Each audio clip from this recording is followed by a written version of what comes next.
This public comment, first we want this on the agenda. Yeah, you could also tell them if we're not taking action, if you want to make your public comment on that. It's not up to you. Or we can just do public comment and then there's discussion. We're just not voting. Yeah, if you want to have to stick around or if they Yeah, want to they not can stick stick around. Whatever, how we want to handle it. Okay. Is Michelle ready? Michelle? Let's make sure we're zooming. Okay, it is, Streaming. Hold on. yeah, well, we're after 7 p.m., but it's not streaming yet, so we're just getting that set. Did you have?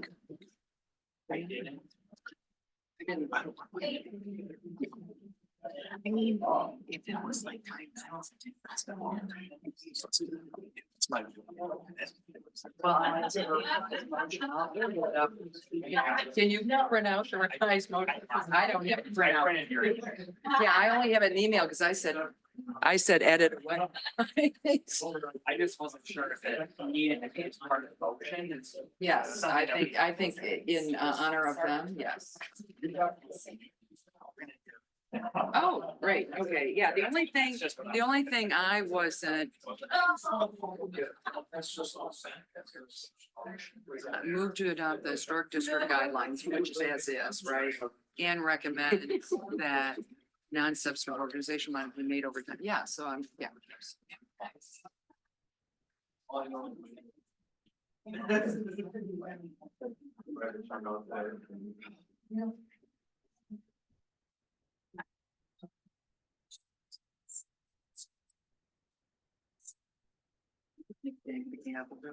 No, I can see what it is.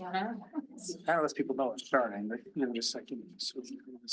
Thank you for your patience.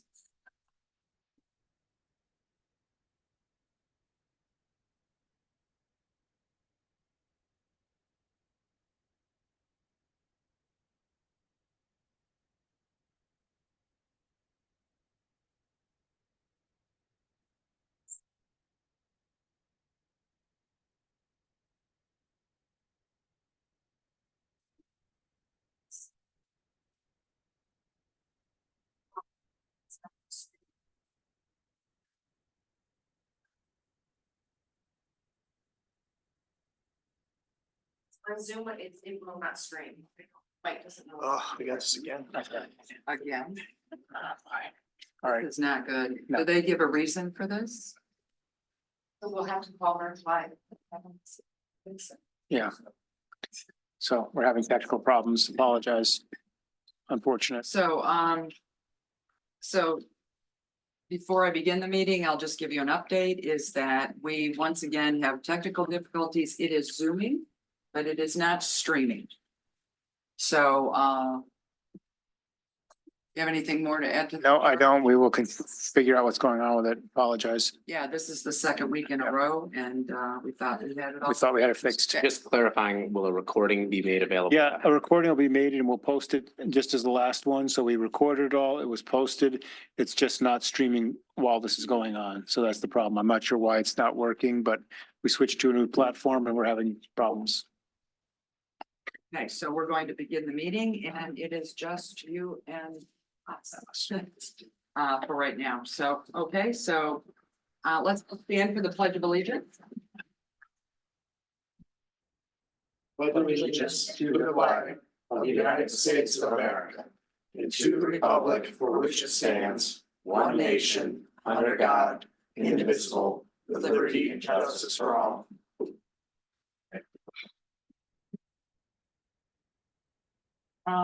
And again, just to repeat that we are not able to live stream tonight, but it will be available to view once it's uploaded, and maybe after the meeting's complete. I think that actually happens Tomorrow morning. All right, thank you all. Okay, I'd like a call to order. Roll call, Mayor Turnbull. excused, but Mayor Pro Tem Marissa Brown. here. Councilmember Carter. Here. Councilmember Janetti. Here. Councilmember Prince. Here. Okay, gonna move on to approval of the agenda. If I could have a couple of items, Mayor Pro Tem.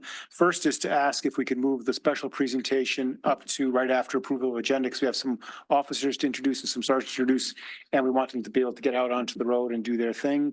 So if we could do that, we'd greatly appreciate it. So, So moving that to number 4. And then the second item is that we've had a number of questions and the mayor is not here for new business, the consideration of the river contract. We would like to have the discussion on the contract, but when we get to action, have that item deferred to 2 weeks from now. So have the presentation from staff, answer questions from council, and then move it to 2 weeks from now for action. and, So leaving it on the agenda, but not taking okay, action so, tonight. but we can still have public comment on. Correct. Because, well, there'll be discussion. Certainly. So, but there'll just be no action taken. So you don't have to change anything on the agenda because it would stay in the agenda, but just saying that we would be requesting it deferred at And that we'll point. have to, one of the council members will have to move. Yep, the action will be to move to defer it at that point, if that's or council. Table, yeah. Yes. Whichever. So, okay. So, what I have here is, item number 6 becomes item number 4, and then renumbering, 4 to 5, 5 to 6. And then the number, picks up after that. Yep. So, since it's moved. Yep. All right, so looking for a motion? So moved. Support? Okay, we have it, that's all set, we have motion in a second, so, everybody in favor, vote aye. Aye. If that's unanimous, no nays. All right, motion carries, so we have an agenda. Next, we'll, go to the presentations, introduction of new police officers.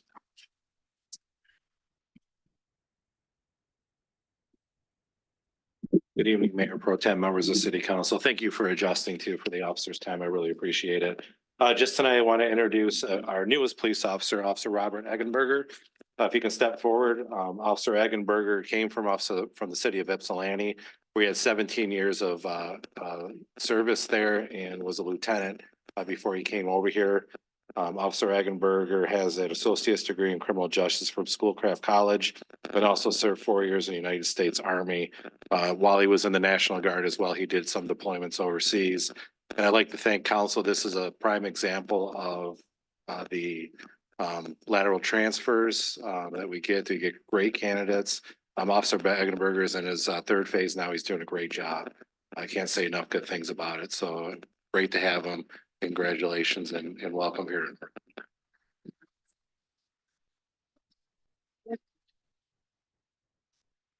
Thank you.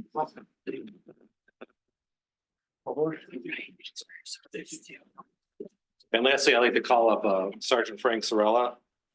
Recently, we had 2 promotional processes this year. We had 2 sergeants vacancies here in the department. Sergeant Duggins could not make it tonight, but he was promoted in March of this year. And I'd like to say Officer Sorella, who was our Officer of the Year last year, was promoted in July of last year. So we have all of our command positions filled, which is great for the future. And actually, I feel very confident of our team and moving forward that the department's in very good hands. So I'd like to congratulate Sergeant Sorella on his achievement. You know, he's only been here 4 years.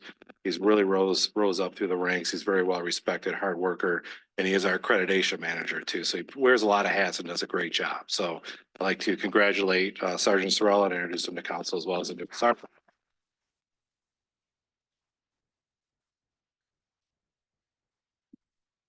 Thank you. Thank you. Thank you very much. Thank you. Now move to public comment for items not on our regular agenda. And what is on the new agenda as new business is consideration of approving the second reading and adoption of the amendment to Code of Ordinances that's related to property maintenance code city. We're amending that. And then also consideration of adopting the updated historic design guidelines, historic district design guidelines. And then the last is the consideration of awarding a $8.9 million contract to B&B Earth Movers related to daylighting the Rouge River and for the River Park at the Downs development. So for items not those, other than those items. I know I'm Jim Long, 400 Fairbrook Court. I know I'm a little out of order here, but when you get to item C in the new business, if I could participate in the dialogue, I have things that we're not, We will have public comment for that topic. thank you.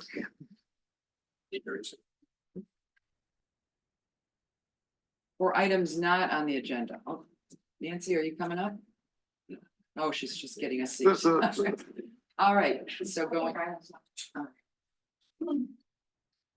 Hello, my name is Anita Berger and I'm a resident of Northville City, living on Langfield Street.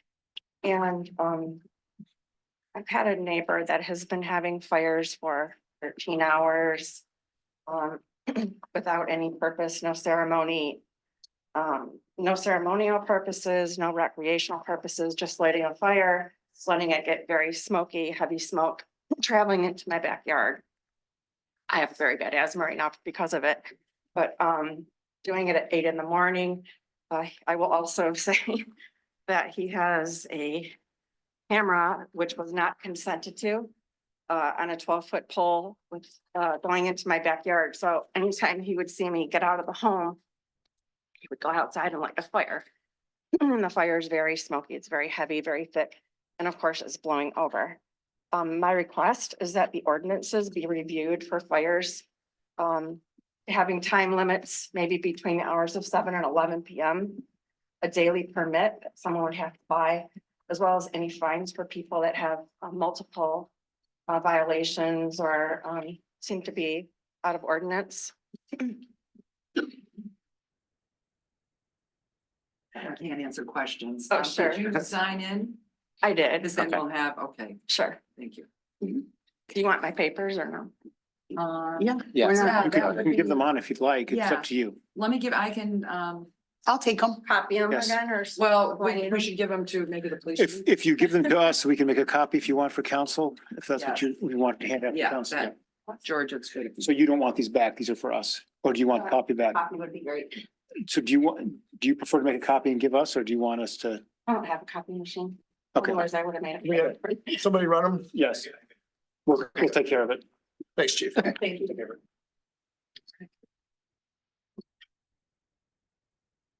Anyone else? Going once, twice, public comment is closed. So now we're going to move to the next item, which is item 6. It's consideration of approving the consent agenda. I'll just go over these real quick. Regular minutes, then we have closed session, review those minutes, approval. We have bill accepting the bills, city clerk request to purchase new voting equipment for $6,500. Let's see, building division request purchase 4 Microsoft Purchase Pro tablets. And then a traffic control order restricting parking on the south side of West Main Street, east of Rogers. Then street closure request for an OLV parish picnic. And also a special request for steps against suicide. So, council, Mayor Pro Tem, I'd like to move item item F regarding the traffic control order to the main agenda for discussion. okay, so can we move it to D? Yes, that's acceptable. So that is an amendment to the agenda. Anything else? Nope. Looking for a motion? Motion to amend and approve the consent agenda. Second. Second, okay. I have one comment and discussion, so support the consent agenda, but one clarification that's been raised is for item G, the street closure for Orchard. We did for OLV, we did follow up and yes, construction is going on along Orchard. However, the team from the city is going to be out there to make sure everything is secure, safe.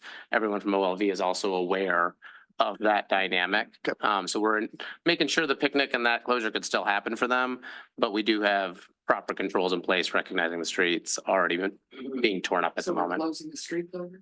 We are, yes. So, thank you. So did we, let's rewind here. Do we have a motion?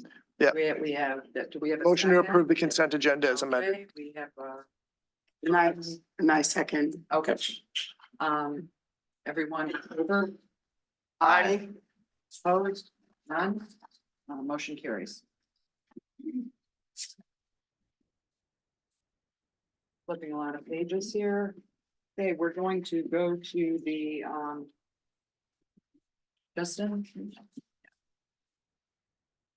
So this is the topic of the revised code of ordinances for property maintenance. Does that sum it up? Yes, this is the second reading or adoption. The city council approved the first reading or introduction at its last regular meeting on July 15th. There is a redlined copy in your packet that shows the changes that were made. There is a clean copy that shows the entire property maintenance code with city amendments. And there was a request at the last meeting to summarize the substantive list of changes. That's in your staff memo. If you have any questions, I'd be glad to answer them.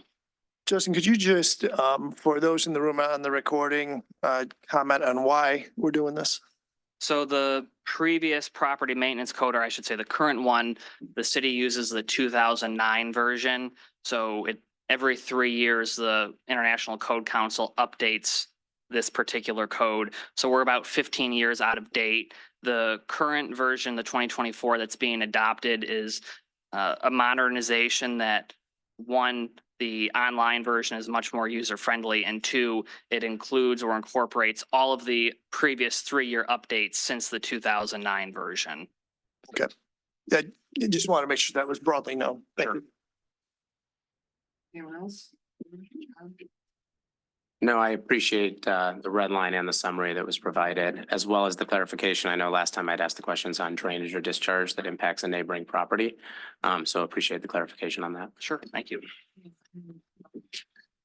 I would also like to thank you, and also for that particular section, you put a nice heading. So if somebody's scanning these, they'll see that it's comprehensive for that, how to affect your neighbor with your drainage. So that was very helpful. And as repeating myself from last time, I'm so glad you're here and looking at our ordinances that really need updating. Yep. So we look forward to getting one every month. Well, you'll see one at your next meeting. So Was that the tree the ordinance? tree ordinance. Okay, well, that's a big haul, but there's all kinds of smaller ones. Sure. Not that, I don't mean that this was minor, but not. But The ordinance is on my list. yes, so thank you very much. I really appreciate it. No, and I just want to reinforce what the Mayor Pro Tem said is now that we have a position dedicated to the city that's no longer a consultant, we can go back and review and update these ordinances to modern times. And when we get into the tree ordinance, that was long overdue, that needed to be revisited. So all that work is, I think, going to be hopefully appreciated by the residents of the town. So Goal thank is to you. make everything more modern and user-friendly. So Thank you. Okay, looking for a motion? Mayor Pro Tem, I move to approve the second reading and adoption of the amendment to Chapter 14, Article 6 of the Code of Ordinances to adopt the 2024 International Property Maintenance Code with city amendments. Support. So we have, motion properly supported. All those in favor say aye. Aye. Okay, that was unanimous, so motion carries. Moving to the next, we have consideration of adopting updated historic district design guidelines and. So I want to, one, acknowledge the Kramer Design Group, all of their efforts on this update. The Cassandra Talley and Katie Cook are here from the Kramer Design Group tonight. They put a lot of effort into these guidelines, as well as Sally Almager from Carlisle Wortman, who isn't here tonight, but she was a big part of the project oversight And then I also want to acknowledge the HDC members and the Mayor Pro Tem who spent a lot of time over the last year and a half on this project. So it was a big undertaking. The existing guidelines were created in 1999. So we talk about modernization. This is 25 years in the making. The city received a grant from SHPO in 2022 and kicked this project off in March of 2023. The work schedule was provided in your meeting packet along with the whole updated design guidelines. Again, the goal of the project, like all of our ordinances or standards, is to provide something that's updated and user-friendly. Something that we did get a lot of questions on were what changes were made from the current guidelines to what is now before you. The overall, the same guidance has carried over from the previous guidelines to the new document. There's updated language, images, graphics, new diagrams for construction types. There's new sections on sustainability, use of alternative materials, and contemporary concepts in historic preservation and maintenance. Something that is new or laid out differently, there's in the guidelines, something that's appropriate or not appropriate. So it tries to distinguish or provide examples with pictures. Pictures, they are not necessarily in the city of something that's not appropriate, but that's in there as well. What the way the document's organized, it starts with an introduction. It gives a good overview of the HCC review process. The design guidelines are organized by construction type, and then sections address new sections or better sections on demolition and sustainability in historic districts. So I want to, if you have any technical questions, refer you to the Kramer staff that is here tonight. The HDC did approve these guidelines at their July 17th meeting, and they did recommend City Council also adopt the guidelines. They did have a couple of suggestions or recommendations with your adoption. They would like over time, as we implement the new guidelines, to look at maybe some non-substantive modifications to better blend the previous guidelines with the current guidelines, and then perhaps some organizational modifications to improve ease of use. If you have any questions, I'd be glad to answer them. No, I mean, as someone who lives in the historic district, I appreciate some of the clarification within, because I know it was a dated document that we've been working off of. Mine is only a question as our liaison to the HTC to our Mayor Pro Tem. Was there any questions or concerns raised by the group that we should discuss? That was mine. Just, was there any Yeah. hair on fire issues? Well, they weren't concerns, but in fact, their motion to us was not only to approve, but I'm going to suggest a revised motion that reflects their actual motion to us, which Justin's aware of. But no, the HDC was pleased. There were two items of note, but not substantive in terms of they all recognized the need for this update. One is it's loaded up front with a lot of general information. Would that be, it's good information, but if somebody's saying, what do I need to do about my roof or porch, or, it takes a long way to get there, right? So it was to take some of that good information, but make it a reference and put it in the appendix. Correct. As an example.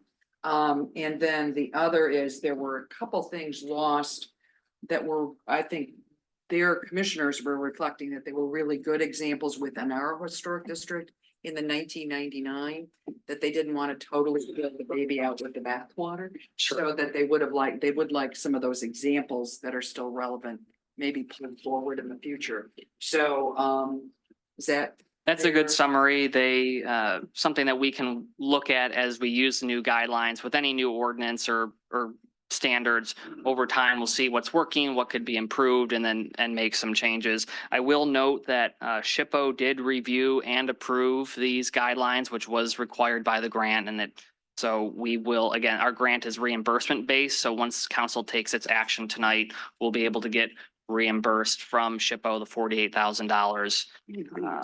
And then any future modifications would have to go back through the SHPO office for review and approval.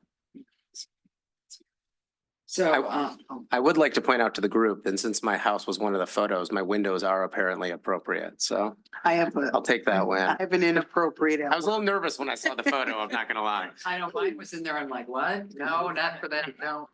But it wasn't, don't do this. So the one thing that I think is one of the biggest benefits, is that it is now so user friendly. I mean, it was in 2 volumes that I printed it out and they're like each this big. Right? So they are huge and there is no search. No search function. I mean, they were old black and white scans, right? So it was, and now, thanks to the Kramer Group, there's actually hot links. Oh, I want to know about a porch or whatever. You can use the hot links to the different sections. You can put a search for a term and it'll take you all through it.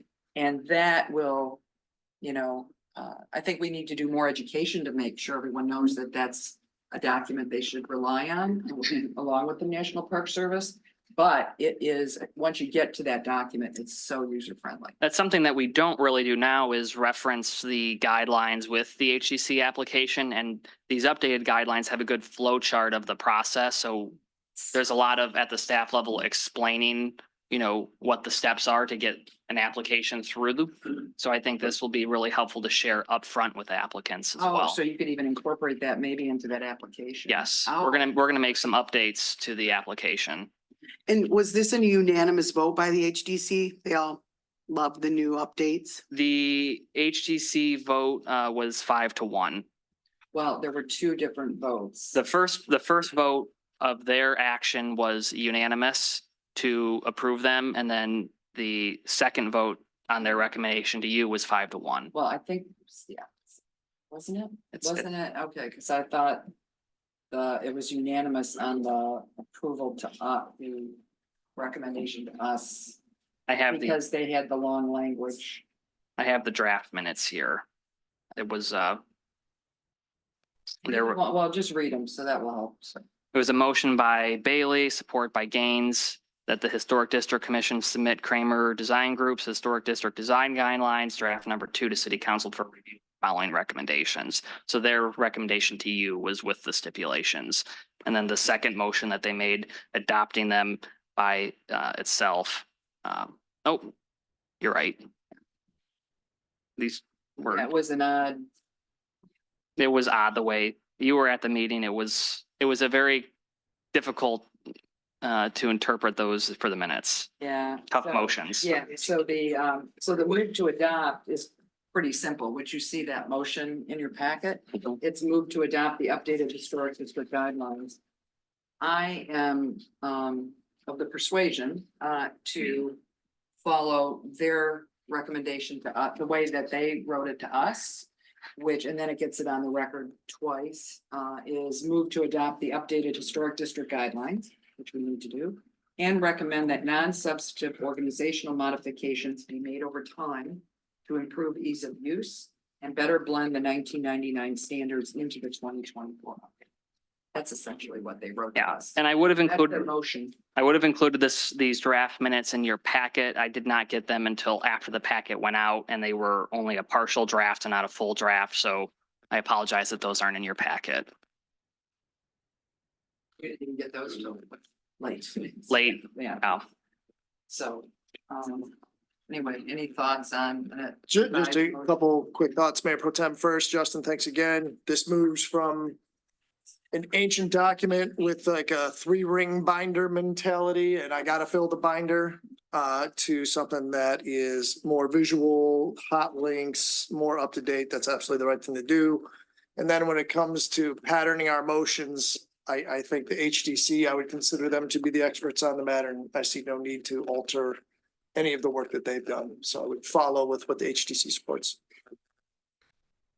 Just fun, I guess, like to recognize the Kramer Group that's here. You can stand. Thank you very much for working with our Historic District Commission and talking to our local residents that came and asked questions and gave feedback. So thank you very much. Good job. It's great. Imperfect as it is. All right, I can make the motion. I move to adopt the updated historic district design guidelines and recommend that non-substantive organizational modifications be made over time to improve ease of use and better blend the 1999 standards into this 2024 update. I'll support it. Okay, motion properly supported. All those in favor? Mayor Pro Tem, do you want to have public Oh, comment? I'm sorry, I forgot public comment. Yes, sorry about that. Okay, let's roll that back. Table I that. hear, any public comment on these? Yay.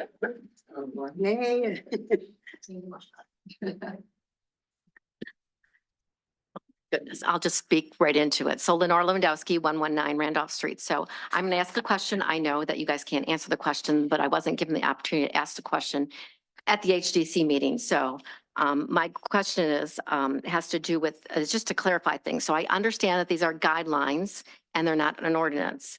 However, if a developer comes, the developer has a project approved, and then they come back to HDC because they've now have some changes, which guidelines are we going to be looking at? The old ones that maybe they were approved under or the new ones? So just a clarifying question, I guess, I know you can't answer that, but I just wanted to put that out there. And then I did want to just make a comment regarding the layout. So I was at the meeting and I agree with the HDC that the beginning of it, I may comment about this, I feel is a little bit cumbersome. There's a lot of information. It's interesting information, but when it comes down to it, I want to get to the meat. And so if we can, work with this document, because I understand it's a living document, so we can make changes as it goes along. So I recommend that, or I have not just recommend, but I would like to see that as part of the motion that you make, that HDC works on making this document a little bit more, I think, user-friendly. I know, Bob, you said it is user-friendly, and it is in the sense that it's got the hot links. But if just so that we can get to the like I said, the meat of the information, as opposed to having to look through all the pretty pictures and at the beginning. Thank you.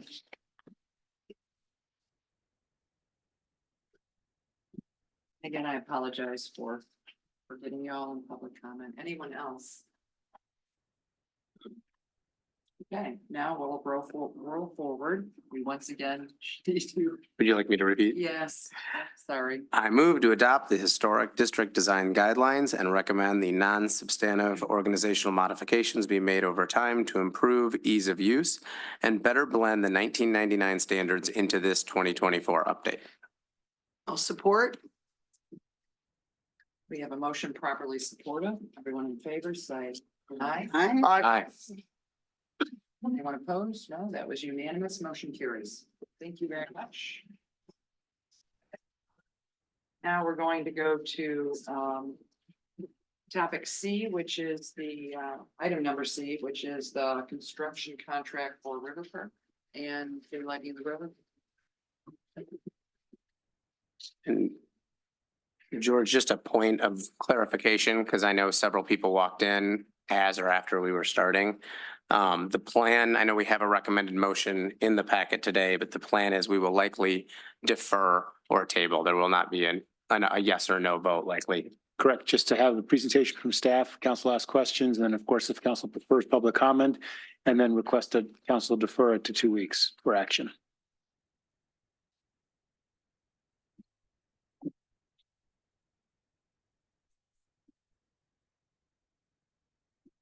Okay, I've got a bit of a presentation that we're going to share here as well. I'm Wendy Longpree, the Director of Strategic Planning and Special Projects. So thank you very much for giving me the opportunity to share some information with you today about the River Park construction contract.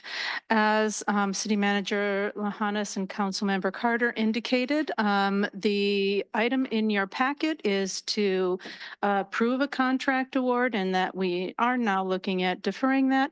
But I did want to share information with you because I think there's a lot of good information here. And this will also help to sort of flesh out any future comments or any additional information you need for your next meeting. So next slide, please, Michelle.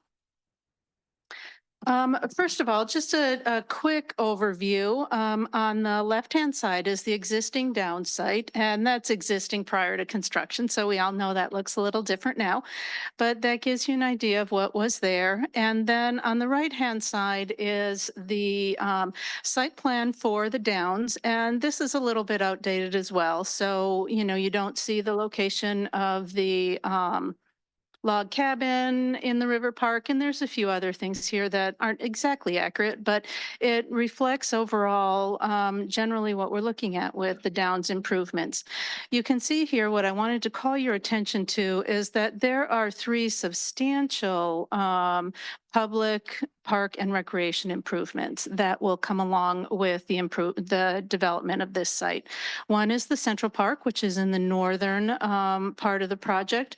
One is the River Park, which will be on the eastern side. And then on the southern side, there is basically an extension of the Riverwalk that'll go all along 7 Mile. And so that's a considerable amount of community amenities that will be made available through this project. We're specifically talking about the River Park today and the potential construction contract for this. On Thursday, May 23rd, we opened bids for the river restoration and associated park improvements for the River Park. We received 3 bids, and Michelle, if you can go to the next page. Well, actually, I guess we have a real pretty graphic here. This shows an isometric of what the park would look like and some details as well. We've got bridges, pathways, the restoration of the river, which is removing the river from the culvert and restoring its natural flow, and a lot of landscaping and just really great public improvements. Next page, please. Now, there's a lot of information here, but I think it gives you a lot of information that you need when you're looking at this. First of all, we received 3 bids on this project. One was from Anglin, one was from Taplin, and one was from BNV. Those are the names of the contractors there across the top. Then under each contractor name, you see 2 columns. One column is the bid that we received, and the second column is the adjusted bid. And I'm going to talk a little bit about the difference between those 2 things.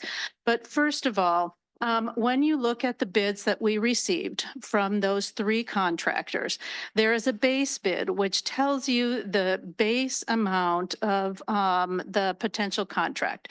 That would involve the basic constructions of the project, the sidewalks, the river restoration, the landscaping, all those sorts of things.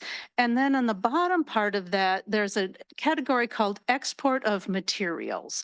And what that was is the way the initial bid was structured is that the export of materials was something that would be added on to the base bid as needed. So that is paid out on a unit basis, which means for every yard that's hauled out or every ton that's hauled out, the contractor gets a dollar amount. So if they haul out 10 tons versus 100, they only get paid for the 10.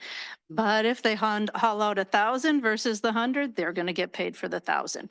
So in order to compare these bids, and so we compare apples to apples, we identified approximately $35,000 or 35,000 yards of material that has to be hauled out.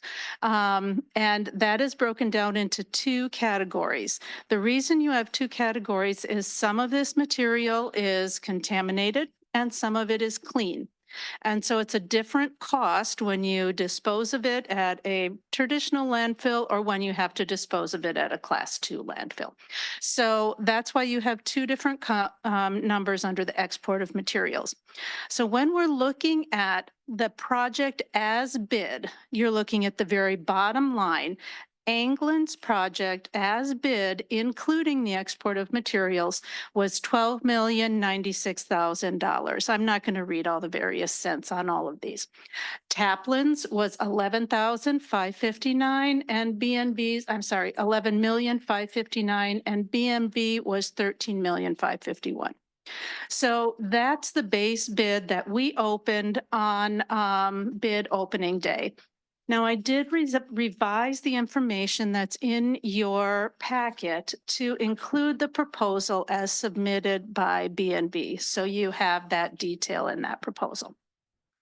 Now, what the adjusted bid is how this process works, and especially in projects of this magnitude. When we receive those bids, we have to go back and evaluate them. We have to look at them, and first we do the basic things. We look at, is all the addition correct? Is all the multiplication correct? Is every line item filled in? Then we also look at clarifying bid assumptions. And this is where you're going to get variation in the prices that you see in this chart. Because that part of the review process is where we confirm that each contractor understands the full scope of the bid items and has included adequate pricing in each of those scopes. So sometimes you're going to see things where one contractor interpreted the documents one way, another one interpreted a different way. Sometimes there's information that maybe it wasn't completely, it wasn't all the information that they need to complete the price. And so through that clarifying of bid assumptions, there can be some adjustments in that base bid. Now, a key thing to know about this, though, is any information that is given to one contractor is given to all of the contractors so they can respond in kind. And each of the bidders was provided with the same information, asked to provide the same clarifications back, and then the prices were adjusted. The other thing that happens in this process is it's something called value engineering. If the prices are really high, which these prices actually came in quite high, this is the opportunity where we sometimes will ask the bidders, do you have any ideas for cost saving measures for us? Or we will look at the prices and say, this is really high. There must be something wrong here. We need to do something different about that. So the second column or the right-hand column under each of the bidders is the adjusted bid price after we've gone through that process. You'll notice once the price is adjusted, we have Anglin at $9,033,000. We have Taplin at $9,449,000 and B&B at $8,962,000. Now, in the lower right-hand side, you'll see, and it's a little hard to see, there's a note that says add bid and there's as bid, and there's a note that said revised bid. What that is one of the things we do is we look at the bid spread when we're looking at this. What's our high bid? What's our low bid? What's the difference between those two? It's a 15% variance as bid, the way that these are, which, I mean, it's not horrible, but we do like to see them closer together. Once we've gone through the process here of clarifying the bid assumptions and confirming that everybody is sort of bidding apples to apples, we have that bid spread down to a 6% variance. That is much more comfortable. That lets us know that we've got pretty consistent understanding across the board. And between the low bidder and the high bidder. Now, generally, if we have more bids, you will see a low bidder, a high bidder, and then a lot of people sort of clustered in the center. And so in that case, you also look at the spread between your center people and your high and low. You know, you just look at some of those numbers, and that helps you to evaluate whether you have a strong bid or not. Then the final thing that we do is we talk to the bidders about their ability to do the work and their qualifications. That's, have you done this work before? What's your past experience? What subcontractors are you going to use? What are your available resources? What are your material costs? All those sorts of things. And that then is entered into the evaluation as well. So once HP and Franklin, who is their project manager, went through this whole process, they came forward to the city with a recommendation to award a contract to B&B for $8,962,925.90. Now, city staff was not involved in every single one of these discussions that happened. However, we were kept appraised of the various discussions. We were aware of the questions that went to each of the contractors for clarification and how they responded. And we've been communicating regularly with the people performing this process. So Another component of this would not be traditionally something that happens with a developer. Typically, a developer is going to, once they have their site plan review and approval, they're going to work with their own consultants to develop construction plans. They will submit final plans to the city engineers so that we can confirm that they are in compliance with the site plan as well as all of our engineering standards. But we would have no say in the contractor they choose or the form of the contract or means and methods, none of those things. We would not have any say in that. What makes this different is we are using ARPA funds. And so we have to follow our bid process. What I have just described to you is the bid process. Our purchasing policy doesn't specifically call out a lot of these steps, but it's generally the practice, what I've outlined to you. So the process that have been followed for this project meets our purchasing policy. And that is because we have the ARPA funds in it. Okay, next slide, please, Michelle. So status of the ARPA funds, just how much of this contract is covered, and holy cow, that chart looks horrible. Sorry about that. The bottom line is, and I'm going off next, so not exact. We have approximately $860,000 in ARPA funds that have not currently been allocated towards a project. There is additional monies that have been set aside for contingencies which have not been used.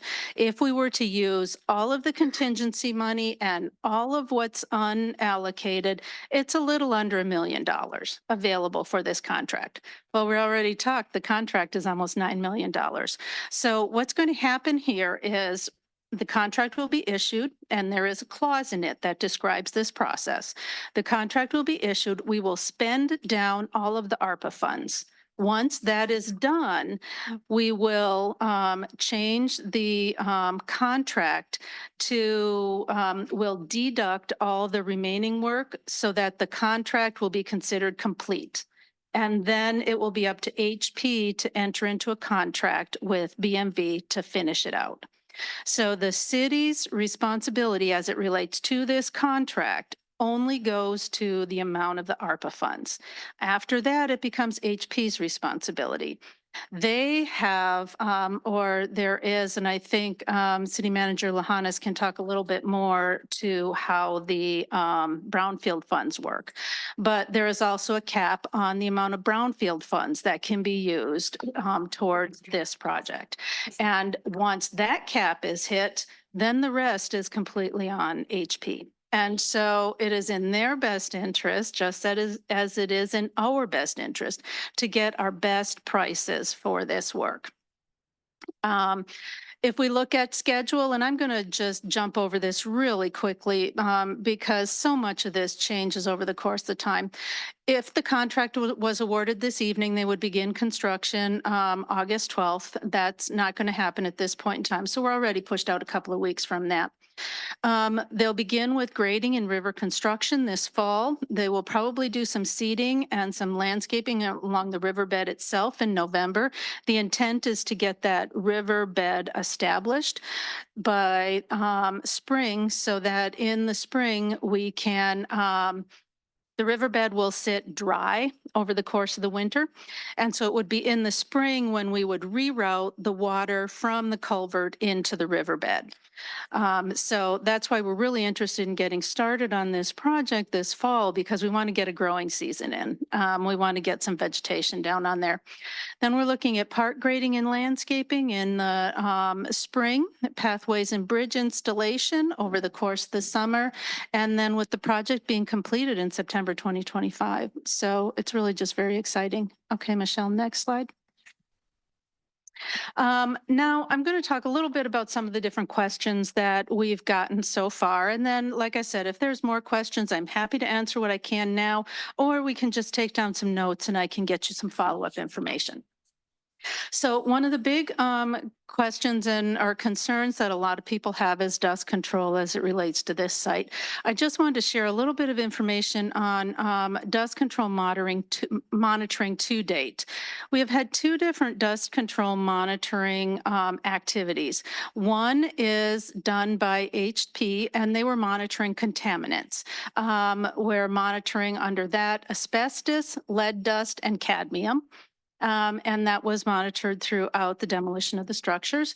And then the city monitored for particulates, which is basically just dust. We measured the particulates that were in the air and the size of the particulates. So we've received 3 reports from HP as it relates to contaminants monitoring. I believe they should be posted on the Downs website. I have not confirmed that yet today, but I believe they are. And in each of those reports, it indicates that there are no measurable levels of asbestos, lead dust, or cadmium found in the dust. So that's what the reports indicate. Now, what the city monitored, like I said, is particulate monitoring. We did that from June 7th through June 20th. This was a monitoring consultant that we hired through our engineering company, OHM. Materials Testing and Consultants was the name of the consulting firm. And from their report to us, they indicate that the general trend of the site indicates effective dust control measures taken by the project. On June 17th, there was a time when the average was exceeded in 2 locations. And the average that they're talking about is they measure for particulates based on particle sizes, and there are EPA guidelines and there are OSHA guidelines. The EPA guidelines are considerably more stringent than the OSHA guidelines, interestingly enough. And so we were following the EPA guidelines. We wanted the most stringent guideline. And so there was one 24-hour period where the average was exceeded. But the data suggested that the source of the elevated levels appears to have come from a source west of the property and not from the project. And again, I'm quoting, these are quotes directly from reports. I want you all to know that. And those reports are readily available to people if they're interested. The city's particulate monitoring was in 3 different locations. They're shown in the red squares up there on the map. Okay, next slide, Michelle. The dust control measures proposed by B&V are very similar to what we have currently going on. And that's why I wanted to share with you that according to the testing, it appears that we are controlling the levels of dust in a manner to ensure that that it's safe. So we would continue those types of things with B&V on this project. They're looking at a water truck being on site during construction and dedicated to this particular area. The site itself, the park site, will be screened with just had a blank, I'm sorry. Too many words coming out at once. Chain link fence with windscreen on the east, west, and south sides of the park, and then traditional construction fencing on the north side. And by typical construction fencing, that's the kind, that's the panels with the feet that you secure in place. So that would be on the north side. And then trucks leaving the site will be covered with a screen. And there's probably a better word to use than screen, but that's the best one I could come up with. That's the fabric or the mesh that goes over the top of the dirt when they leave the site so that it makes sure the dirt doesn't fly off of the trucks. So trucks leaving the site will be covered with a screen. And then as needed, B&B is prepared to bring in handheld water hose and a sprinkler system if needed to use calcium chloride as appropriate. The thing with calcium chloride and with a lot of soil amendments actually is that they aren't really effective in areas where there's active earthwork because as soon as you put it down, then it turns it right back up again. So I really use this with a caveat that it's not, you want to be thoughtful about where you use that. And then they've indicated that they would have a street sweeper on standby used with a frequency determined in coordination with the building official. Now, we've already learned by the level of street cleaning that we need on Center Street that having one on standby is unlikely to serve the needs here. So that's going to be something that they're just going to have out there on a daily basis. And they have already secured their soil erosion permit from Wayne County.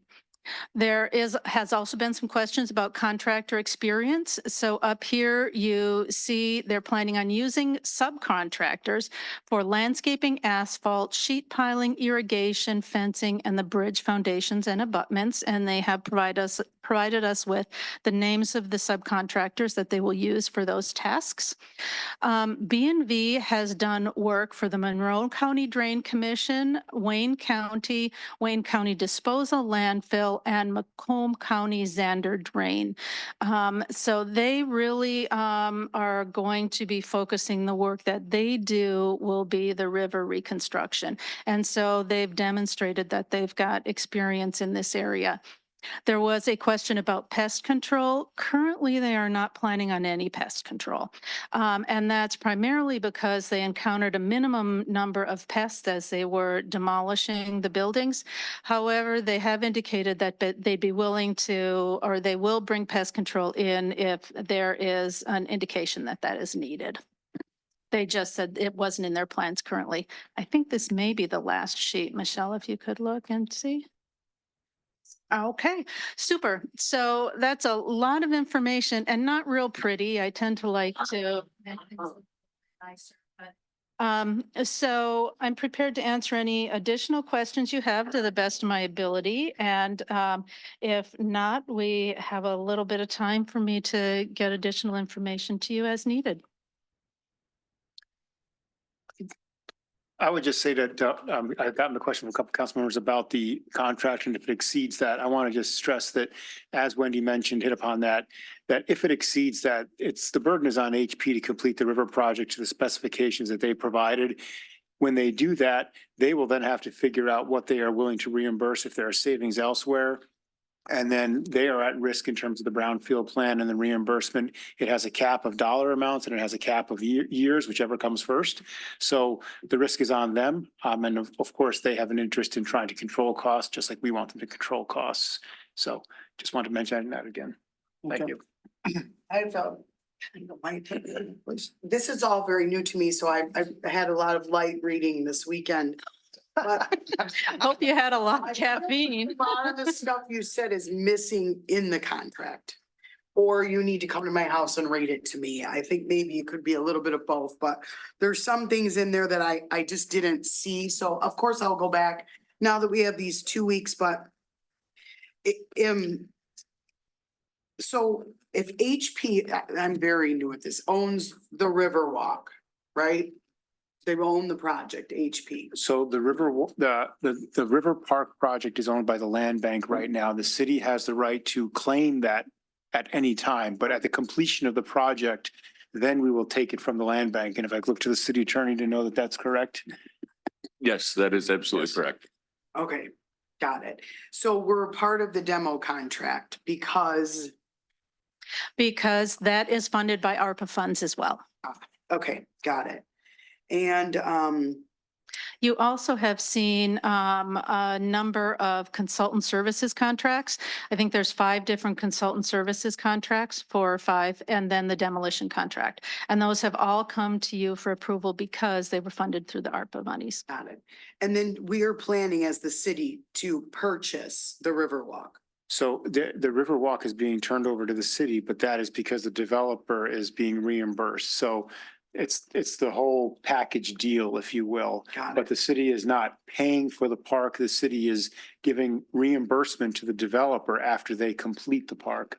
So is that a fair way of? It's the Yes, that's exactly right. Yes, Public benefit. yes.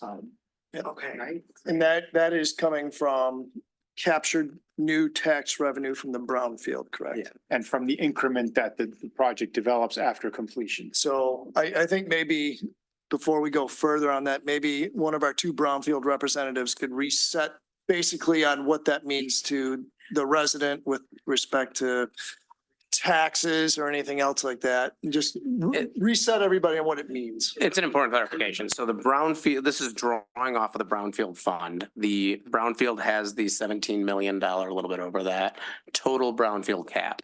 Brownfields exist for environmental cleanup. That's the, I mean, I know there's some nuances in how it's been written, but that is the basic premise is if you have a location where there's environmental cleanup that would prevent a development from taking place, you can use these funds, which basically come from future tax revenue associated with the development to pay for that environmental cleanup. The total is capped. So as was referenced earlier, if all of a sudden the cost goes up to, for all environmental cleanup across the entire site, goes up above that amount, the developer bears all of that risk. Another element that's important is it's all reimbursement. So we've all heard stories of developments where infrastructure is put in by a city, the development doesn't happen. And then the city basically now has debt that it accrued to build all that or to do the cleanup. And yet there's no future tax revenue to offset it and the city's in massive debt. We're protected from that as well, because of the fact that basically HP will have to front all this money and only gets reimbursed for those qualifying expenses. The other important point I would add on it is there is a phase out. So if this project gets delayed, starting in, I believe it's 2030, it goes to 90% and then we'll phase down to 75% for 2 years after that of the capture, then that basically at that point means no more reimbursement can take place.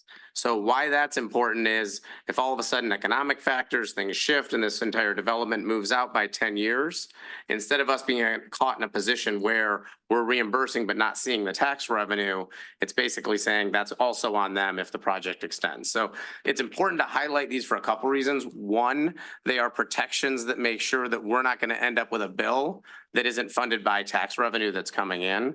And the other critical aspect of the brownfield is, again, is it eligible? We already saw the estimate of 45,000 tonnage yards of contaminated soil. There is absolutely contaminated soil there that needs to be removed. This helps us to actually fund that without taking on that risk. And it's also not current taxpayers that will be paying it. So that's an important clarification as well, that it'll be the new tax revenue that's generated by this development coming in place that will then be used to fund the reimbursements going back. So if I could just add a couple of things, it was a very good telling of it, but also to say this really provides an incentive for the developer to build out the project and get it completed, because that's when there's tax revenue increment that they would start collecting. So they want to have, they have the incentive to get the project done. And obviously they're the ones who control getting the project done. The other thing is that the capture is only a portion really city funds. There's many jurisdictions that are captured. And so the benefit comes to the whole region, but it obviously helps the city as well because it is taxes from other jurisdictions as well that is contributing to this. So of course, we would say the benefit goes to other regions as well, but it does benefit the city of Northville greatly because it enhances sort of the buying power, if you will. So a TIF and a brownfield is a good deal for the jurisdiction as well. I know people think you're giving away revenue, but you're actually getting a pretty good benefit as well for the public. So overall, I think it's a good move that the brownfield played in putting it together. The other protection that I'll highlight is we do also have a performance bond on the river park. And so I've heard a couple people make comments of, well, what if the developer runs? They haven't run yet, which given the challenges. But if it's an important clarification though, because if for some reason they are not able to complete this project, again, we're not going to get stuck with, okay, now we don't have the tax revenue and we don't have the money to build the park. We've just got a lot of dirt. The performance bond will actually at that point kick in and that money would come to the city and then we would have the funds to then go build the park ourselves. That is not the plan, not the goal, not what we want to be doing, but it's another control that's been put in place, trying to think through the various ways that we could run into future challenges and protect the city. Hopefully I answered that. Yeah. Did you have anything else? I just want to make sure, because those slides were great, and I just want to make sure they're in the contract. They can be added as an, You mean that the details are drawn from that? Detail, I Because suppose. that's not in, but we can put that onto the Okay. presentation. Is You that- can put that onto into the presentation for next time, onto the packet. Is that what you mean as well? oh, okay. a different. No. I, No, that was, I don't good. know. Yes. oh, okay. Yeah. Okay, just a couple things. Thank you for walking through the brownfield and ARPA. I think we can all be proud of the way this was set up. It keeps city solvency off the table. The benefit will happen. We should all be proud of how that's gonna go, but we still have to get through a lot of the details between now and then to make sure that the adjacent community doesn't take any of the brunt of what's gonna occur here. So thank you for slowing this down for 2 weeks. I think this is an extraordinarily important contract. I think it's great that it's out in the world. I think we're gonna come back in 2 weeks. I think it gives time for a round of questions that we will address when the mayor comes back in 2 weeks and we vote.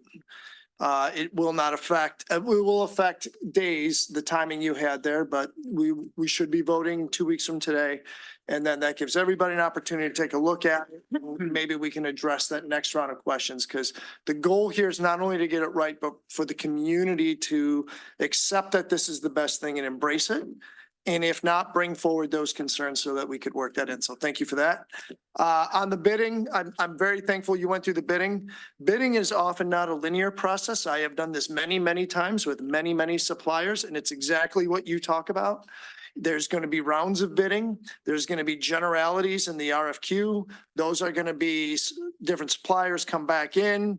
They'll ask different questions. They'll miss different things. And that's why you do the level up and the level set. It's not at all unusual for a shifting in the supply base. I have seen it all the time. So thank you for that. And then, those questions are shared. That's always shared because you need to get down, and I like that you put the variance in. That's exactly what we do. 6% is not unusual on something that's maybe not as definitive as like tool steel for an injection mold die, which is pretty close. But this is really close with the complexity of that. So I am satisfied with that. Although if there's any opportunity to make any of that information public, I think we should, because I think that that's probably the right thing to do. Then with respect to why we're here, thank you for covering that too. So everybody's clear on that. This is a sourcing process that occurred through the developer, correct? And we are involved for ARPA, our part of ARPA, to make sure that we're part of that. So we were not in the room during the negotiating process. Stop me at any time here if I'm wrong. But this is a city RFP. This is the city RFP, but the negotiation with the supply base did go through the developer, and then that's when we got the results. So we were not in the room. With respect to the overage risk on contaminated soil, those are estimates. I know that we're doing bore samplings now, and we will have that all mapped shortly, certainly before any kind of excavation work occurs. I think that's important. Maybe we can tell that narrative in 2 weeks as well. So we're very, very clear about what's going out and when and how we know where it is. I might suggest we do not take pest control to zero, because even one rat in my yard, if I lived in Bealtown, it's one more rat than I had last week, and shouldn't be my job. So I'm glad we're not getting overrun with rats, but if there's an opportunity to not take that down to zero, but use what we've learned and build that back in, I think that's the right thing to do for the adjacent community. I do not want to get into the business of dictating means and methods, but I do want to make sure that if what are in the line items of the contract are not sufficient to meet federal, state, and local requirements for environmental health and safety, that we do have recourse against them that is robust. And B, I would also like the city to consider ongoing monitoring of particulate against this. And then C would be making sure that we do have a robust process for cleaning of the roads, because there will be a significant amount of truck traffic later this year into next year.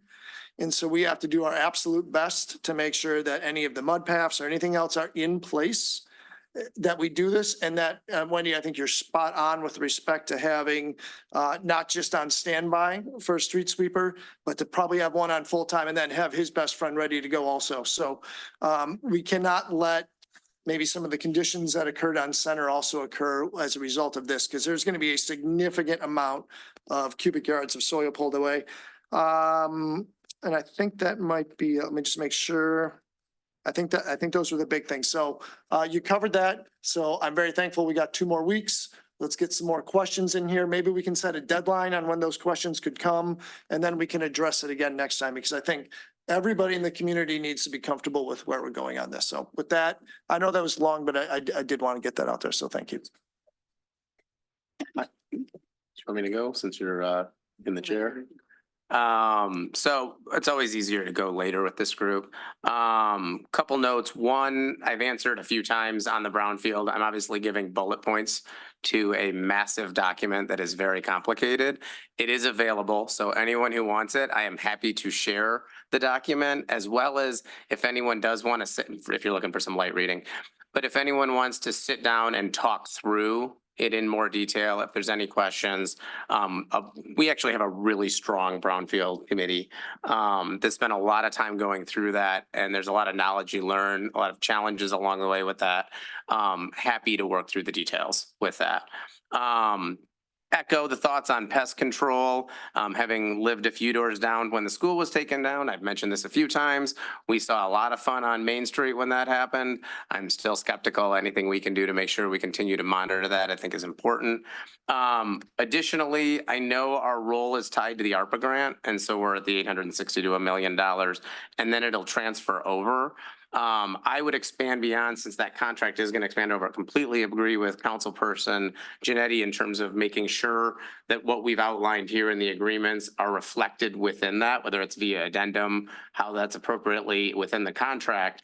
But then we do have another role when it moves beyond that, and that is on enforcement of our regulations and ordinances. So when we think about all the things that are highlighted in here, how we're going to be tying that back to our enforcement policies and making sure that the things that are happening or that are outlined are actually taking place and happening.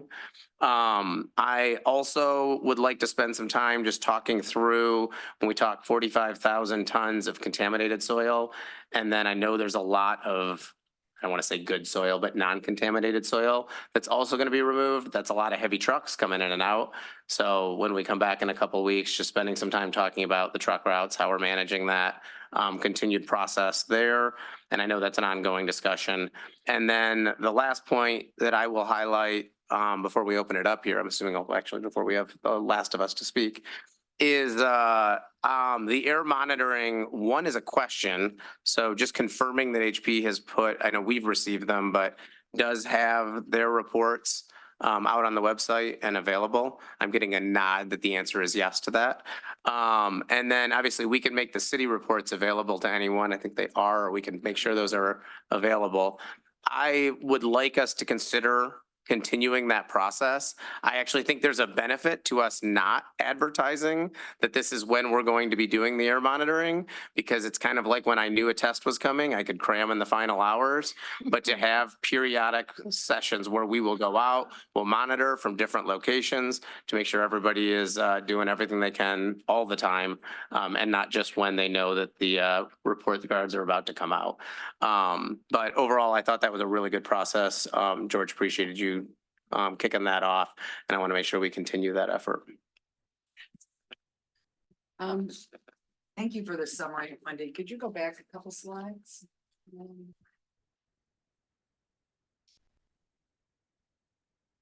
Keep going. Okay, yeah, that's the one above the bids. So, in terms of bid analysis, this was helpful, and there's something similar, I think Franklin had, something similar in there. One thing that I saw in the Franklin construction summary, of the bid and going through the second bid is, this is basically the second round with these three. And as Franklin characterized it, these were the comprehensive bids that were received. So the inference in that there were other bids received. So. No, it was just the three. Oh, okay, because the way they phrased it was, Mhm. which we've seen before, you know, Yep. you might get 6 bids, but. Is They're there- apples and We have a oranges. clarification, Yeah, so. if you wouldn't mind coming up. Sorry, Yeah, didn't so I mean to guess, speak for yeah, you. I'll just, let me just follow on that. So that whatever the unofficial bid, this was through the city RFP. So just the unofficial bid results log that I think the clerk does. So just include that. And then this is where, and I think what the as bid is what we'd see for these 3 contractor bids would be on that sheet. And then then there's the adjusted bid, if I'm understanding it properly. Yeah, Councilmember Brown, Seth Herkowitz, Hunter Pasture, just to build on that to answer your question. Wendy's correct. There was 3 prime contractors that were capable of being the prime contractor. There were other people that received the public bid who might have been subs that provided bids only for their subcontracted work. But the exercise was for the prime contractor to put together a comprehensive bid. Those were the 3 that did that. Those were the 3 that were Well, evaluated. and that'll be reflected in the unofficial bid results, because then there'd only be 3 listed, but that's the log that the city has. That's the official log. Right, correct. Yeah. Yeah, so- just wanted to clarify. Yeah, so it's just having the bid log, that's Yep. all. We get it in our packet Yep. most of the time. Thank you. So that's on that, so. Yeah, and it looked like each of them came down different amounts, and I'll look at it a little closer, because now I have a little more time to do the numbers, but and then there is a description in the Franklin letter that's in our packet about what were the reasons they chose B and V. It didn't say why they didn't choose the others, but that's fairly typical, that you don't say, well, we chose this one and this one we didn't like. So there's not an evaluation matrix on the strengths, that makes sense, like a rating system. Yeah. It's just no. not, it's just it was a summary of B and V Mhm. of why they chose them, Yep. and that is in the packet. I do want to say it was very helpful. You added to the packet later this afternoon, the B and B actual as submitted bid. Oh, yes. That was very helpful, Mhm. because some of the things I was looking for that wasn't there, for example, in the RFP, there's 98 pages of technical specifications and special provisions. Yes, I read them. And then there's 34 pages of the engineering drawings that follow from the final site plan. So it's as approved engineering. So I was looking for something from the contractor acknowledging, not that it needed to be attached again, although it would have been helpful, because I had to go to the website to get that RFP Mhm. in the appendices, but I'm looking for a document that the contractor basically says, yes, I acknowledge that I'm going to adhere to all this and all that. Mhm. So the document you put in later today, which is titled, what is it? I gotta get the right. Should be proposal, Yeah, should be in it's, the name. Well, it doesn't have a cover. So at the end of that, that is the acceptance. So Mhm. item number 11 is acceptance, which is blank. So some sort of taking that form and making it into a final form Mhm. would be, good for our packet. So we'd have that in writing from them. Now, I don't know, acceptance, would it be the city and HP? I don't know how that acceptance would go. It's the bid form, so Mhm. let you guys work out on that, so. The other, I have my notes, and these are notes I had shared with George yesterday, so I'm just gonna go through a few of them. Bear with me, because a lot of it has been covered. One was answered between the Franklin letter and now with the BNB bid. I wasn't sure, because it isn't like BNB has a website or something, here's our projects, they just don't have that, as some companies do. But they did, and so I couldn't understand, well, why are they building a municipal park? But that clarifies the subcontractors, not that we're approving the subcontractors, but explains that all of the subcontractor, different areas of expertise that we'll be using. Mhm. There were just names in the Franklin, but they actually said, we're gonna use all these different subcontractors for Mhm. landscaping, Riverdale, all different. So that was, again, that was in there and helpful. I wish, since this was something under city, I really wish the city had a representative in at those meetings with the contractors that had submitted bids. But that's water under the bridge. So, in terms of now a few other items, and one that this was the item attached to the contract that's included in here, which of course Tony knows I hate the wording of this contract, but it is what it is. It's a very messy contract, but it's the same type we saw with as Renaissance. But one thing that is attached to it, as it was with Renaissance, was the construction site operations standards, which flow from our ordinance. And those standards are actually, they're not onerous standards. They're just basics about construction site operations standards. Of course, there are additional ordinance requirements in terms of soil erosion and sediment control, keeping streets clear and safe passageways and those sort of things in addition to that. But what is, I guess, an expectation that's different than Renaissance, and Renaissance is a good lesson in why this needs to happen, is that within the construction site operation standards, there's a provision that when they request a permit, you know, for doing this kind of work, construction work, that they must have a construction site operation plan. Mhm. And so we have a draft permit, the Eagle permit in here. You said they got the Wayne County permit, so it is time. And hopefully that can be worked out, and many of the things, the dust control, the ingress, egress, the requirements that, you know, that they have adequate cleaning of trucks so we don't end up with all this junk on the street. Where are they gonna park? All of that is under construction site operation standards. Most of it's spelled out actually in the document from the contract, but what's missing is the actual plan. So I have been asking for that for Renaissance. We don't have it. This time we can just cut to the chase and say, when they submit a permit, so what are we gonna see? And these things can be covered, rather than having to backfill and wanting it in the contract, for example. That can just be an expectation. Each time there's a violation, it's $500. And then, you know, and with Renaissance, we've just had continued challenges with that. Two items that are specified in the contract that would also fall under construction site operations. One is dust control. They do have that 15, what is, help me with the 1,500 a numbers, day. 1,500 a day. And then they estimated 155 days. So that estimate was for an 8 hours a day, so a normal work day. Wendy, thank you for, you let me know that there's gonna be a water truck on site during construction, dedicated to that area. And then there'll be handheld water hoses, sprinkler systems will also be used, and then you mentioned the calcium chloride. And then all exiting trucks will be covered with a screen. Since they're gonna be taking, what is it?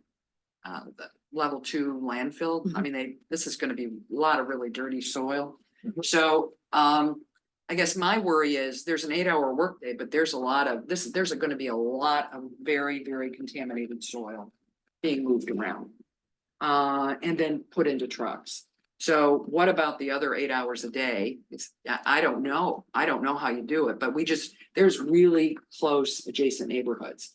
And when I looked at what the experience that B&B has, with the exception that they're now doing the work along East Katy, I believe, the north, I think they are. They are working on Yes. site currently. This is really close to residential areas, really. And when you're talking the River Park, Fieldtown's right next door. Not that there aren't other adjacent areas, but they are right there. So, I don't know what's gonna happen. You know, this is only for 8-hour days, 5 days a week, but there's 7 days in the week. And there's also 16 hours past a normal workday. So when we have the high winds, dry soils, and as you said, calcium chloride doesn't work, it's just a lot of work, right, with people living right on the other side of that fence. So I don't know that. Also, the other is the truck that has been on there, hopefully they'll use a different contractor because their truck is broken down routinely. So I guess I worry about, the dust control, I would like to see written up with a little more specificity in a construction site operations plan expectations. Also, the ingress egress, that they're gonna be way over on the east side of the site, right, on the River Park.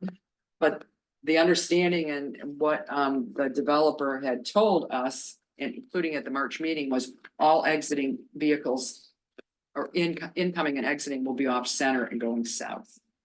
So that can be clarified in that document. And then also you can say that can be rodent control as needed, just to highlight, what kind of maybe initial assessment will be done in that culvert in terms of what's there. But all those things that I'm seeing as gaps that give me pause. And unfortunately, it's even more pause than I had in March, because now we know what can happen with a contractor that just doesn't abide by, a building official talking to them routinely, OHM talking to them routinely. So hopefully BNB will be a better neighbor But I think just having clear expectations, construction site operation, plan is required by our ordinance. So why not just do it, get it all out in the open now? So that would be, I think those are my key points. One is the unofficial bid results, having something final, which there's already the template there from BNV as a contractor, and then having a construction site operations plan. Those would be my three.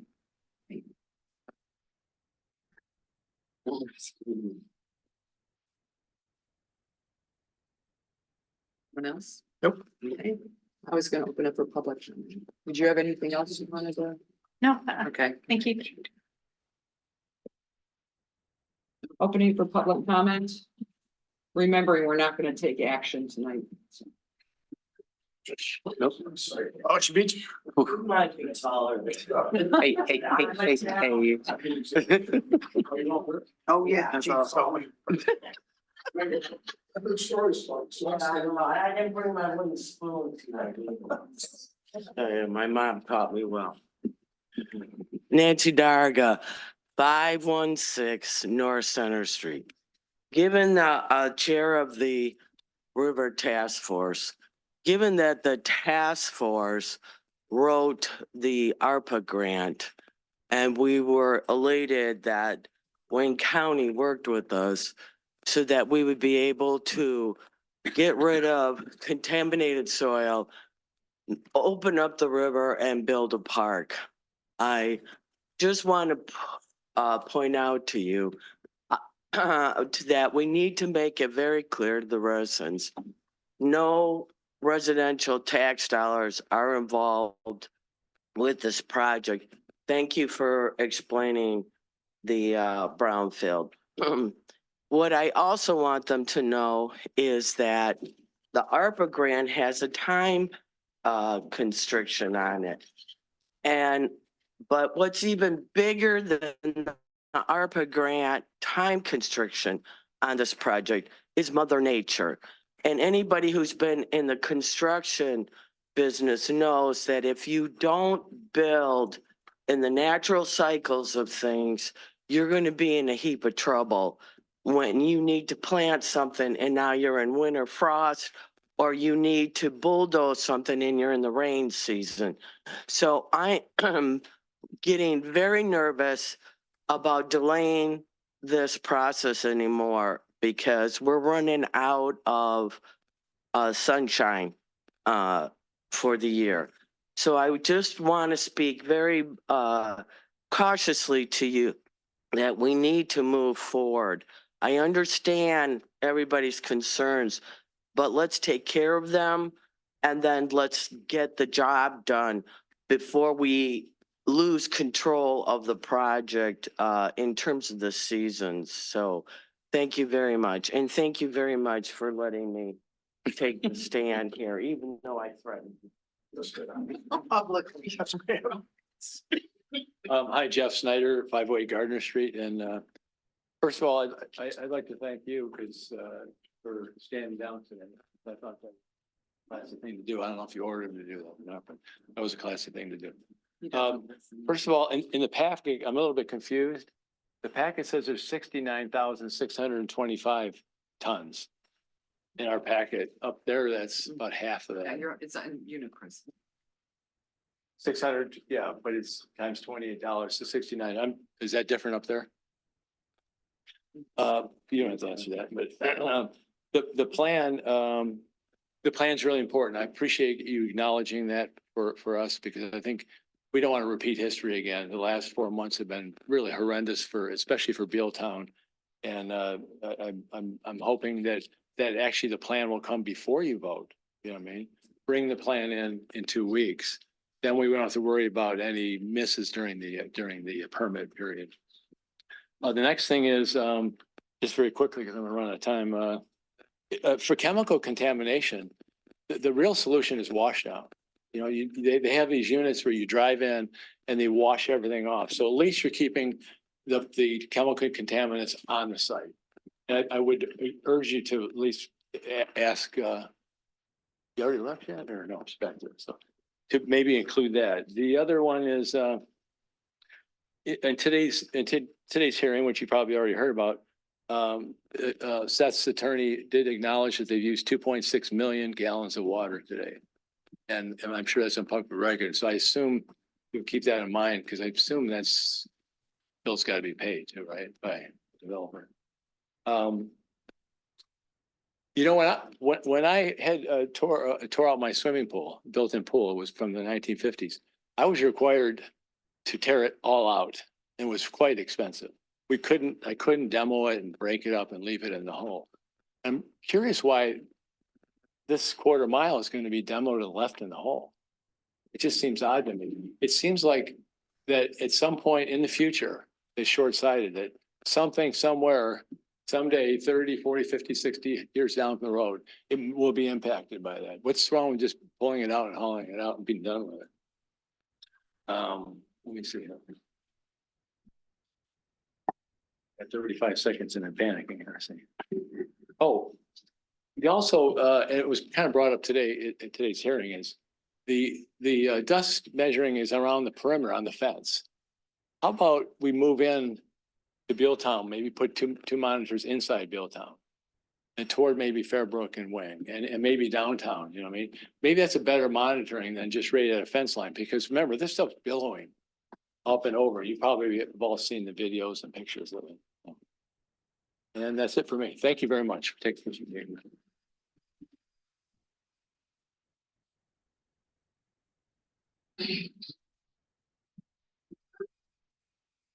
You're done. Sorry, dude, time's up. Done. All done. It's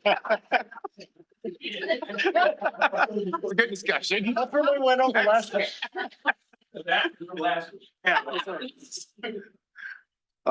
Jim, 400 Fairburn Court, Jim Long. I want to explain to you first of all, I have no horse in this race. I want to explain to you the construction public opening process, which in all due respect, Andrew, is way different than procurement of automotive. We can talk. How about we talk? No, yes. It basically does with the municipalities, school districts, universities. I'm very involved in it. We just had a 9.31 last week to Troy schools. And I feel bad for these two contractors, but I just learned that this is a public opening with an asterisk by it, because it's really not a typical public opening. A public opening is such that if you've got some VE to do, value engineering, and you've got a contractor that's $2 million high on a $9 million job, he's thrown up.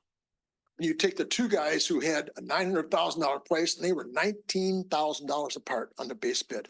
That's almost unheard of. So they go to and they bring all these contractors in. And let me back up 1 second here. And Seth, in his very eloquent way, which we've all heard, twice that I heard in the planning commission meetings, said, B&V is going to do this job for us. We're going to bring B&V in here.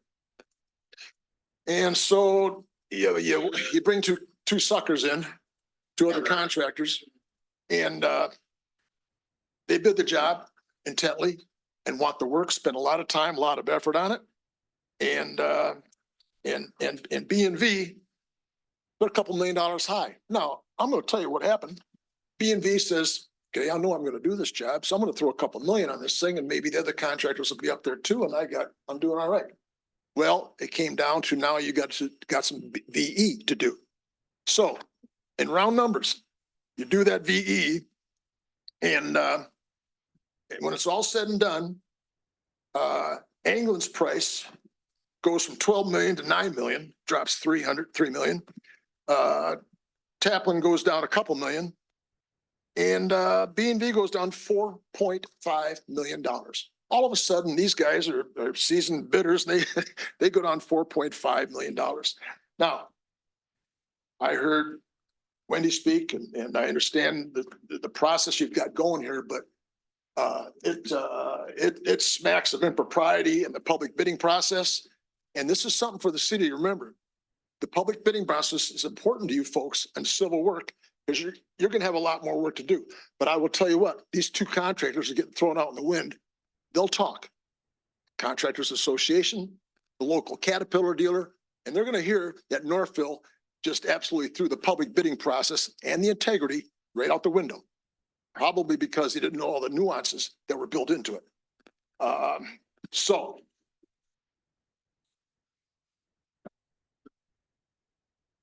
I'm done.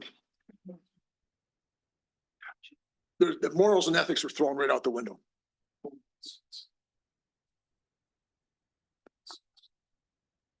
Is there anyone else who would like to speak on this topic? And there were two, I'm just gonna mention two items, not big deals, but in terms of timing, it was brought up that this really needs to get done. Too often things get brought to us like you need to do it tomorrow. This RFP was let in April of 2024. So, and it's being brought to us now. So this was a long process. And so we're just seeing it, but just because it takes, what is that, over 3 months to come to us doesn't mean that we don't need to be thoughtful in our review and approval of this. And that is good. The other is, which I forgot to mention to Wendy, is in the contract, in the line items, it only has, for trucks leaving the site, it only has one map. I don't know if you noticed that. I'm sorry. I forgot to, but that, you know, what we've seen on Center Street is a problem and it just had one map. So maybe they're not. We've not, you know, now we're trying to use cattle guards and that's still not working well. So that was just one item that I saw there. So that's it. That was just my finals, two things that sprung to mind. Anyone else? Nope.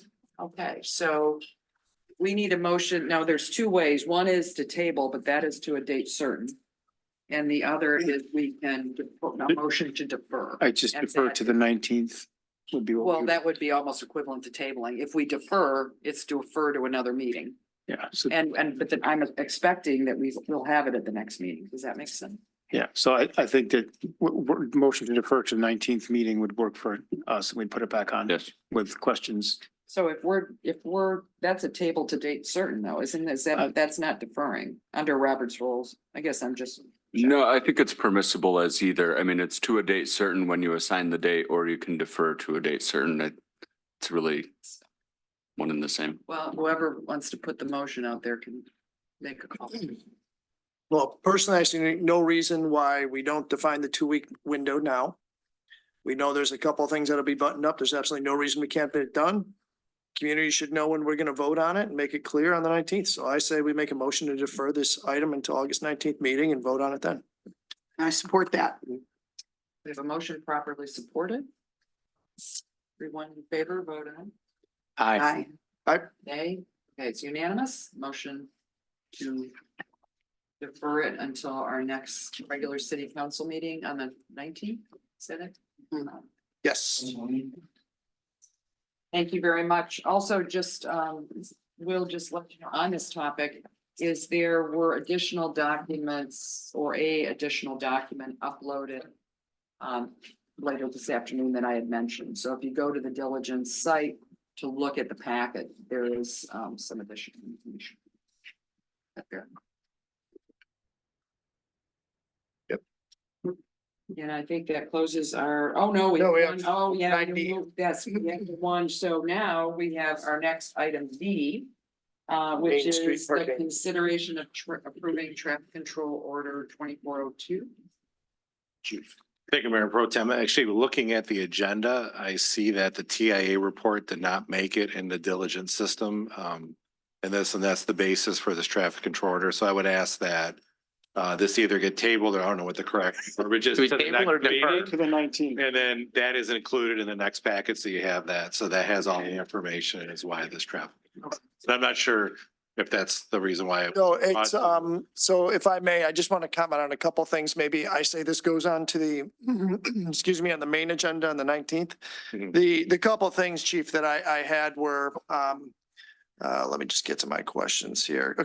So there's some complexity between Rogers and let's say Dunlap on Main that are all making it kind of tough and impassable at times. First one is nursing home parking is quite often, especially in the summer months, I think, is on the streets, sometimes in illegal spots along with truck drop-offs. So it really clogs off Main. OLV traffic to and from the school The school right here also does drop off on Main Street. That was, I think, an artifact of COVID processes, limiting the number of children per doors. And then with respect to the 310 feet, I think that's correct because a lot of the residents on the south side of Maine are not able to back out because they can't see oncoming traffic. Correct. But my concern would be, does that just push nursing home and everybody else towards the school? And maybe we need to find a way to take a better look at this. Now, I'm in full support of cleaning up that area, but are we gonna push that problem down the street with like towards the school drop off? So I know Councilmember Carter lives right there. I got communication from several residents that live on the south side of Maine, and they're hoping that maybe we could, approve this and when the time comes, but we also probably have to do more work in terms of, getting rid of those clogged areas that are occurring in the nursing home and everywhere else. Sure. And there's some historical data. They're talking with former Chief Petrus tonight. I believe that was there. That was no parking. Is that correct, Chief? For a long. In that area. And it looks like going back through the historical traffic controllers, it was hard for me to determine where that was. I mean, we're talking a lot of traffic controllers on Main Street in that area, all up and down Main. So it looks like it was no parking at some point during that whole area, but then signs were taken out. So we've been approached by residents for that issue of where do we park? Can we park here? Yep. And the other one was we have trouble pulling out of the driveway. Those are the two Yep. issues. And I just don't want that issue to push down Maine towards Sure. what I don't love it is that school drop off that can happen there instead of the park. If that's going to limit sight lines, if that pushes some of that nursing home traffic. I just want to make sure, we can do this first step, but there's probably more to do in that whole area. Sure. And like I said, it could go down the road to see the impact from this and see where this goes. Okay. Yep. And that was why I wanted to put it on the main agenda and maybe we Sure. could discuss further. But then now with the report, I'll add it to the agenda. Okay. So I did something wrong and diligent. where I didn't- And thank you, Chief Petrus, for Sorry. showing up. Join the No. club. I was like, whoa, okay, I guess I Yeah. didn't make it. Yeah, and that will probably clear up, because I just had a question, and it was about that, like, because when I read your summary, it's like, Yeah. would you just summarized it again, which it's like, Sure. if we think there was all no parking and some signs went away. Right. They didn't Down to the really- two random Now they're ones. just and- random. Yeah, things, so- So it's Yeah. tough for people to know where they I can't. look forward to So, reading their report, because Yes. they prepare a nice summary. Yes, and it's a good report, so. Okay, then that's why I wanted to bring it forward because I think this probably merits more. Is there action. any information you want me to bring next council meeting on this? Let me, and maybe even Councilmember Carter can too, is I counsel some of the residents or Okay. consult with some of the residents and see what we can do on that. Okay. I don't know if I have a particular in mind, other than forecasting that we might be inviting new challenges if we do this. Which is necessary, but then we have to address what the output would be of that. Is that fair? I mean, you Yeah. live right there. Probably maybe thinking about like, I would we're talk to that doing guy. this, what's the consequences? He's been through this twice. Sure. Does that make? Okay, so I need a motion here. Motion to defer this item until the August 19th agenda. Support. I'm getting good at that. Motion Properly supported, all in favor, say. Aye. Aye. Aye. You got an agenda for next week, George? Yes. Halfway there. Or 2 weeks. All right, so now that includes our new business. And so, first we have no unfinished business, although we will next time. Council communications. Anything? Nothing for today. None this week. Wow. Yeah, no, I don't. George, so now it's city manager. Nothing to add. Thank you. Really, we're a quiet group. Right. Okay, so I'm looking for a motion to adjourn. So moved. Support. We have to all in favor of that? I don't know. We gotta vote? Should we vote? Yeah. Everybody in favor? Aye. Aye. I was just gonna make a unilateral. There's a new sheriff in town. Friday looks like. Gotcha, thank you. Want to get together. Yes, I think Friday.